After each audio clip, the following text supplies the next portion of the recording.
Okay. So Richard was going to go first. We decided that. He's very excited. It's early in the morning for him. Okay. Yes. So here we are. My name is Richard Crosley, and I'm going to go first and provide my storytelling story. Okay. So this story happens in 2013 when I was on Guam and I was competing in the Xterra off-road triathlon. All right. So I'd prepared really hard for this. I was working really hard. And during the bike portion of the course, I actually got lost and missed a right-hand turn. Over the course of getting lost for like 20 minutes, me and another girl were just going up and down and trying to find where we were at. And then we finally were coming back to the course, and then somebody's coming around, and they make that easy right-hand turn off of the main road right down into the ravine where we were supposed to go. So over the course of the next 4 or 5 miles, I was trying really hard to catch up. In fact, I was trying too hard to catch up, and I crashed 19 times. So after the last crash, I went over my handlebars. It was horrible. Hurt my foot.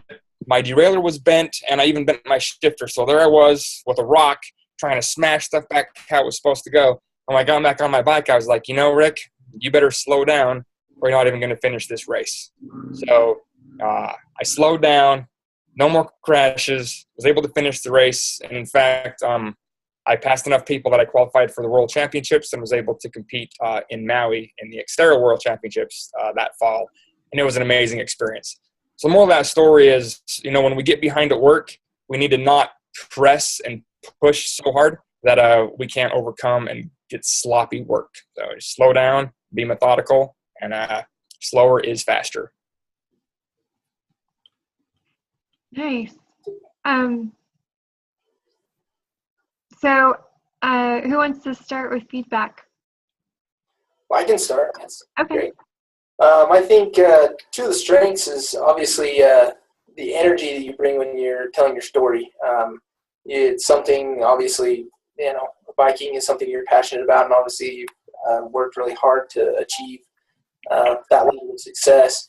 So you're very passionate. I think that's great when you're telling a story, as well as I like the order in that you told the story. You didn't share how many times you crashed. You didn't until after you'd already explained. Which kind of surprised me. 19 times that's a pretty impressive number. It's a lot. Now the hard part is opportunities for improvement.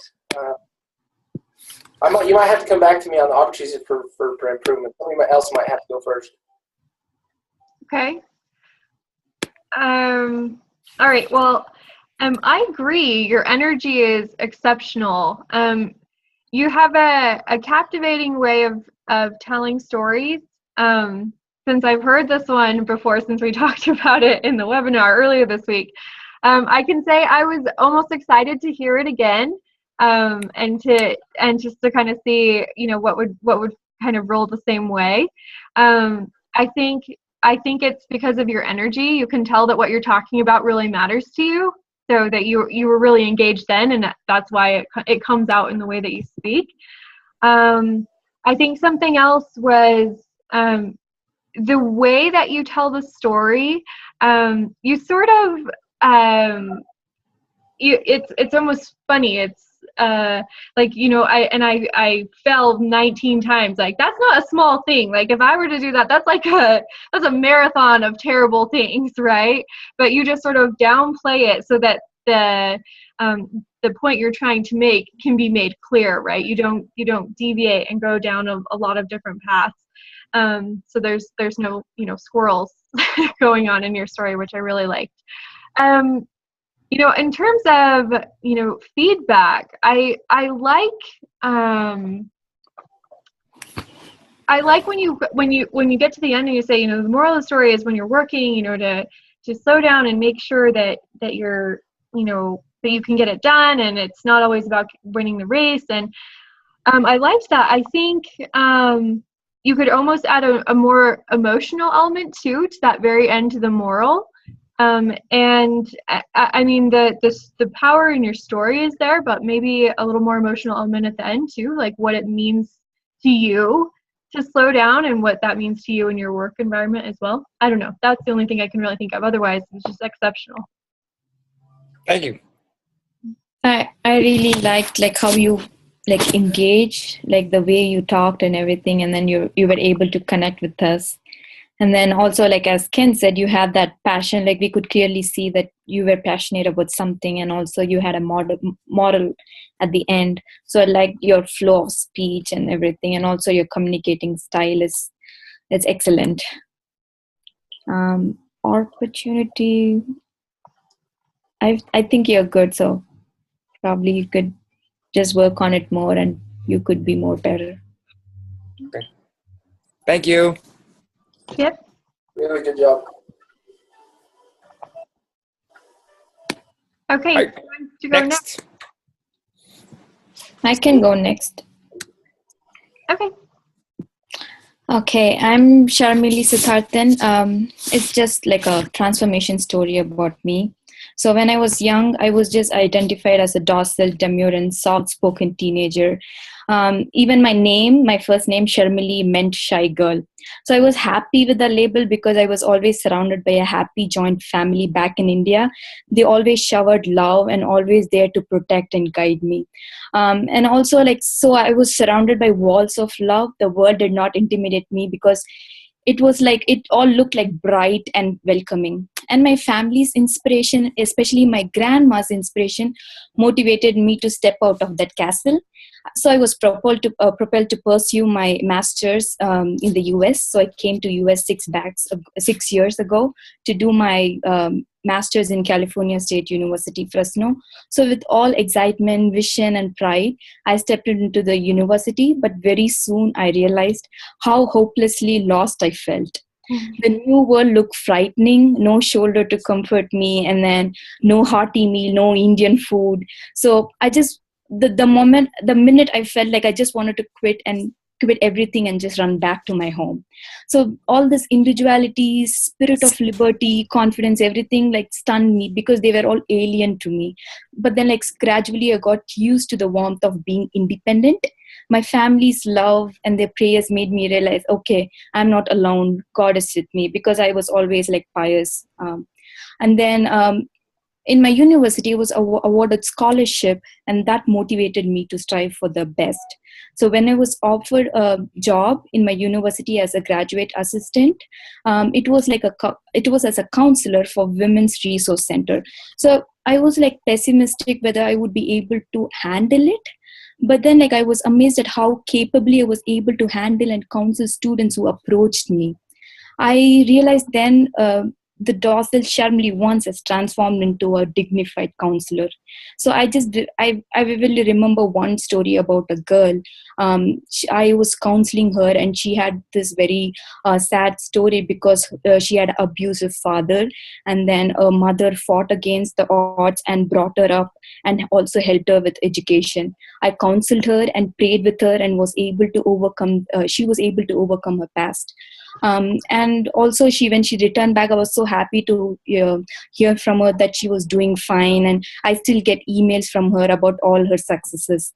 So this truth dawned upon, so I thought like probably I possess this leadership quality. I should just sharpen it with the right knowledge. That's what my inspiration is to pursue my MBA.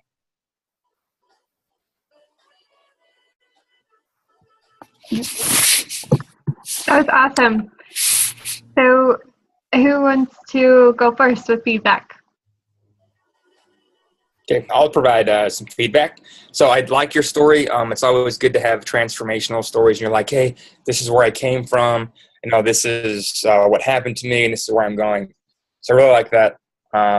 It's obviously a true story. You're not making anything up. I did like how you talked about how you were able to help other people as well. The only feedback I have is it was a little long, and there were two different stories inside one story. So if you've only got a limited amount of time, pick either my self story when I came to America and then I slowly grew to be more accepting, or pick the one where you're like, hey, I was a counselor and I love that, and I helped this person out, and now I want to improve and start my own business to help even more people. So that's the only feedback that I have. Yeah, I kind of felt the same way. So one thing that I loved about your story was the way you started it. I loved understanding, where you came from and where you started. And there was a lot of emotion in that as well. It was very warm. I felt like I understood exactly where you were coming from. And then that, and kind of what Rick was saying, there were kind of two stories. So in the first story, once I had that mindset, that warmth, and then the cold feeling of starting something new was very intense. And while I had never been through something quite like that, it was almost relatable, right? You could almost feel like how out of place you might have been, and it made it very meaningful. I liked that a lot.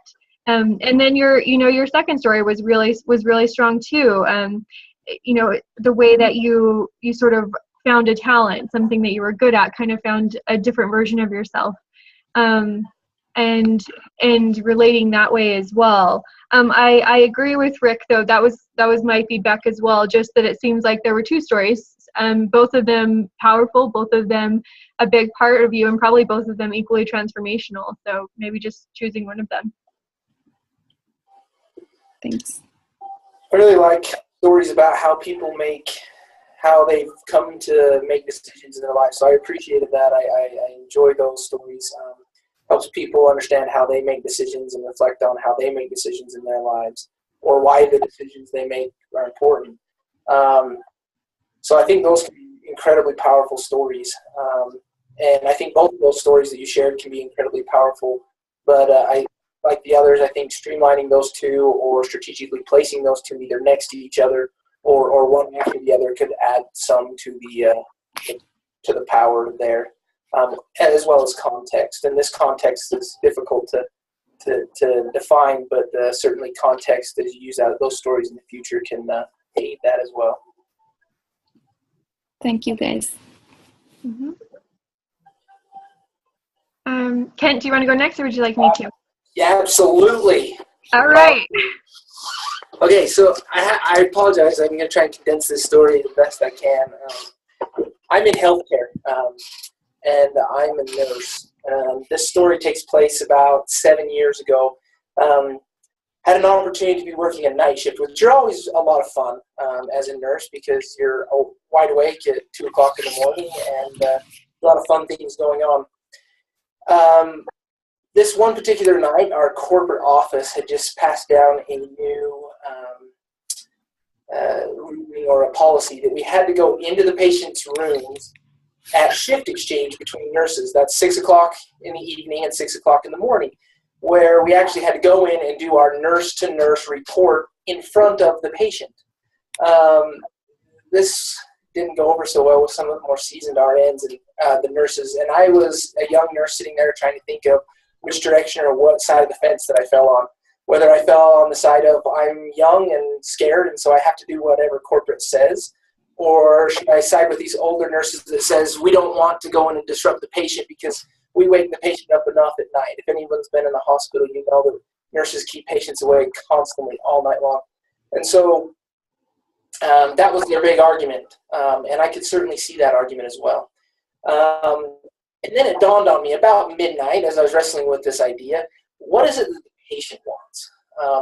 Unfortunately, it was too late for me to go and ask the patient, do you want us to wake you up at 6 o'clock in the morning and share with you everything that we're going to talk about and have you be there as a witness to that and have opportunity to pose questions and give us feedback? That was a big learning curve and lesson for me. We did, in fact, go in and talk with the patient at 6 o'clock in the morning. We woke them up bright and early. I actually have a letter that I keep and I share with my nurses who I manage now. I manage about 28 nurses, and I share that story with them as well as that letter to show how much the patient appreciated being involved in their care. When we came in there and spoke with him and shared with him everything that we were going to do, I share that story with my nurses often and as well as with public because it's so important for us to not just assume in healthcare that either the doctor knows what's best or the nurse knows what's best, as well as for us not to assume that we know what's best for the patient. That we really need to involve patients in their care and patients need to involve themselves in their care. I would be incredibly angry if I was in the hospital and I wasn't involved in my own care because I'm a smart individual and obviously background in nursing. But I share that because it's incredibly important for patients to get involved in their care, and we have, as healthcare providers, have to involve them. We can't just take that option away from them. We have to think to ourselves, what does the patient actually want, and not just assume. So. Great.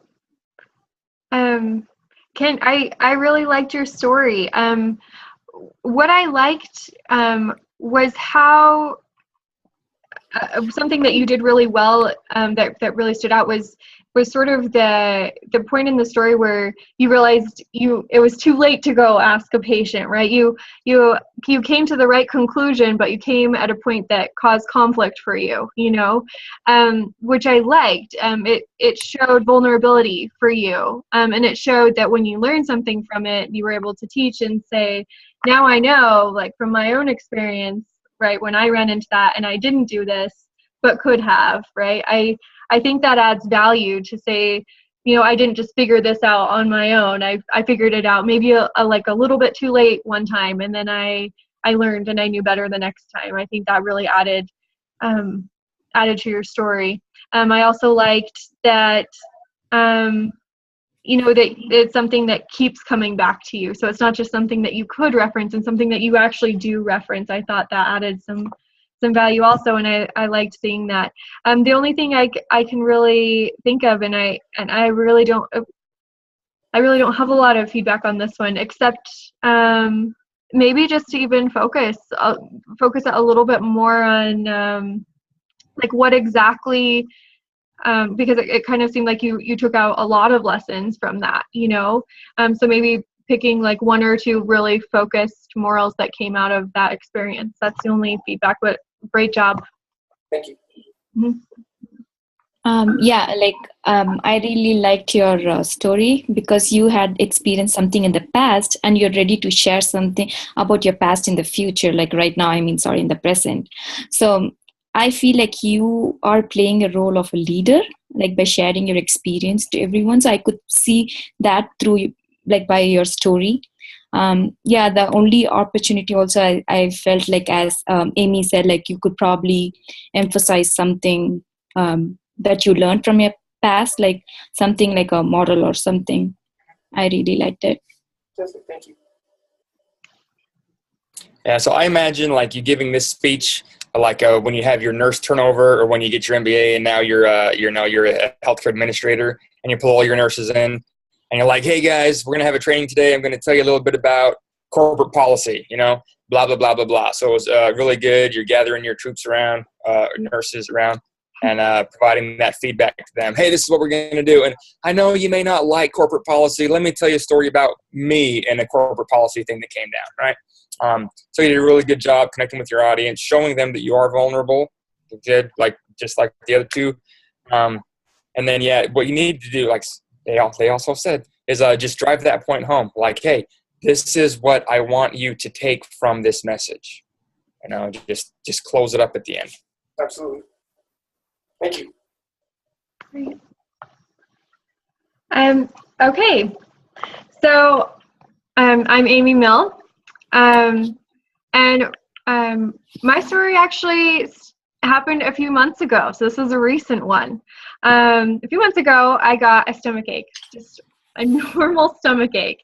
And, it would come and it would go, and it wasn't terribly intense, but, I would just disregard it. I would say, oh, it's just a stomach ache. And over time, it wouldn't go away. It kept coming and going, coming and going. Over time, it started to get worse and worse.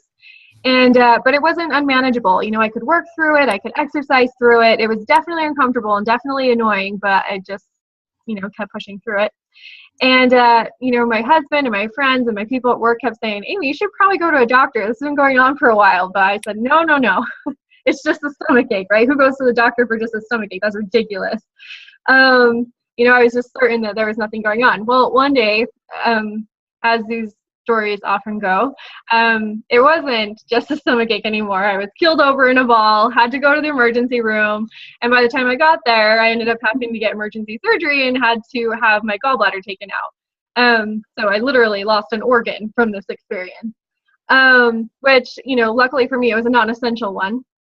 But what I learned from this experience was, in a business setting, if my hand was on fire, I would put it out, right? I'd put it out and I would take care of it. But in a business setting, it's not just, we can handle fires. Everybody knows how to handle fires, right? You put them out, you take care of them, you handle anything that you can to make that situation better immediately, and you deal with the issue at hand. But what we don't often handle are stomach aches. They are toxic. They can kill over time. And what I found in my role, I work in operations and I direct operations, and I see that the stomach aches, they are toxic. It's that employee or that team member that just that's constantly gossiping or bringing everybody down or getting in the way of new ideas, or that process that you just cling to because it's the way things have always been done, right? It's a stomach ache. It's painful, it's annoying, but you just kind of keep doing things with it.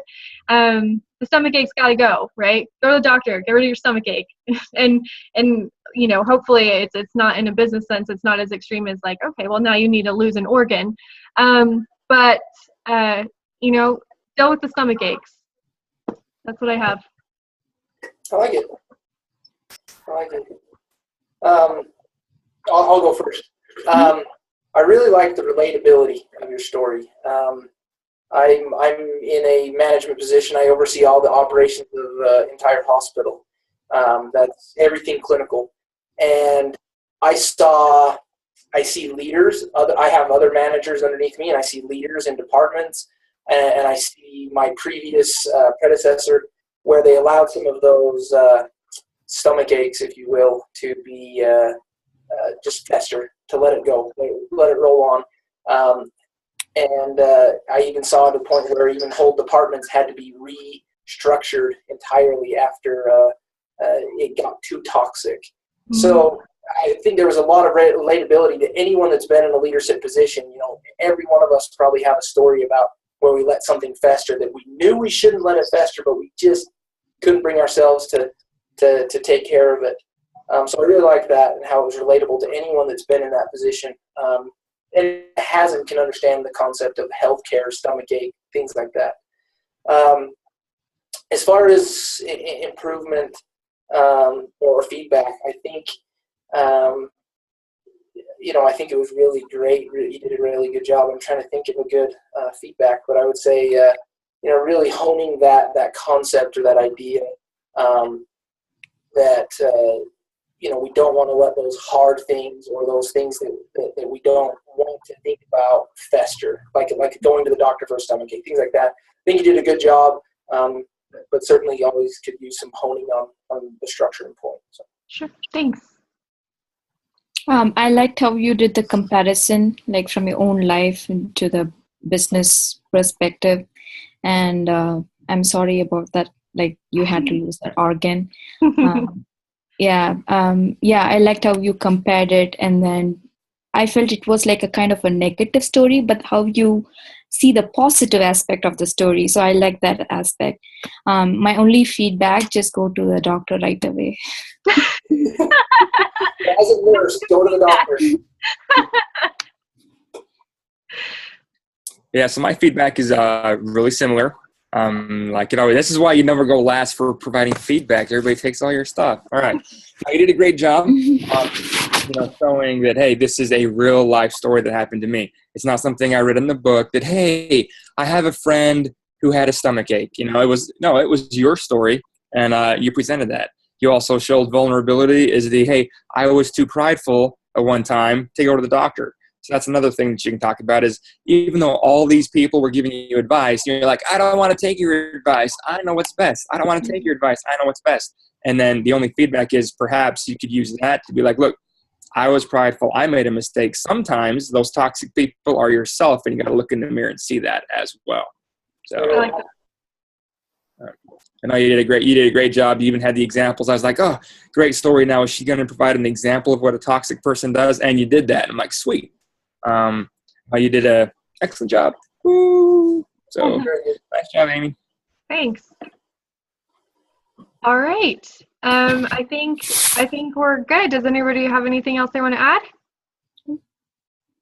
Okay, I'll get it submitted. Thanks, guys. Thank you, guys. See you guys later. You're awesome. Enjoy. Have a good day at work. Yeah, leaving right now. See ya. Yeah. See you guys.